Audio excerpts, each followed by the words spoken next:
ආයිබෝන් ඔයාලා ඔක්කොටම channel එකට ආදරෙන් පිළිගන්නවා. අද මම ඔයාලට ගෙනාවේ මම කොළඹ නතර වෙලා ඉන්න place එකේ පොඩි වීඩියෝ එකක්. මේක ඇත්තටම පොඩි apartment එකක්. මේ place එකේ තියෙන්නේ ඇත්තටම නගරෙන් පොඩ්ඩක් ඈත. ඉතින් අනිත් තැන් වලට සාපේක්ෂව මෙතන පොඩ්ඩක් නිදහස්. ඉතින් දවසේ වැඩ පටන් ගන්න හදනකොට හයියම වැස්සා. ඇස්සේ සද්දේ ඊතලත් එක්ක එන්ජොයි කරන මම ටීවී එකක් හදාගත්තා. මට තිබ්බ ලොකුම ප්‍රශ්නේ ගෑස් සිලින්ඩර් එක. ඉතින් මේ දවස්වල ගෑස් සිලින්ඩර් සොයන්න නැති හින්දා මම Facebook එකේ post එකක් දැම්මා. ගෑස් සිලින්ඩර් එකක් ඕන කියලා. මෙල්ලන් හැමෝටම දීලා තියෙන මට තියෙන ප්‍රශ්න.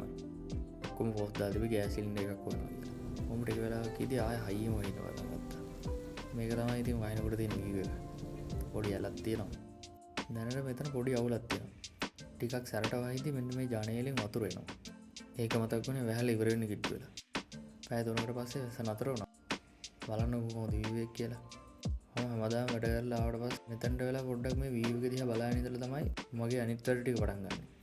උදේ ඉඳන් වැඩ කරලා මේ view එක දකිද්දි විතර මාර නිදහසක් තියෙනවා. ඉතින් ටික වෙලා කොහොම ඉන්නකොට පොඩි බඩගින්නක් ආවා. මේ විදිහට තමයි මගේ දවස ගෙවුනේ. අදට එච්චරයි. ඉස්සරහට අලුත් වීඩියෝස් බලන්න channel එක subscribe කරලා තියාගන්න. අලුත් වීඩියෝ එකකින් එන්නම්. ඔක්කොටම ආයිබෝන්.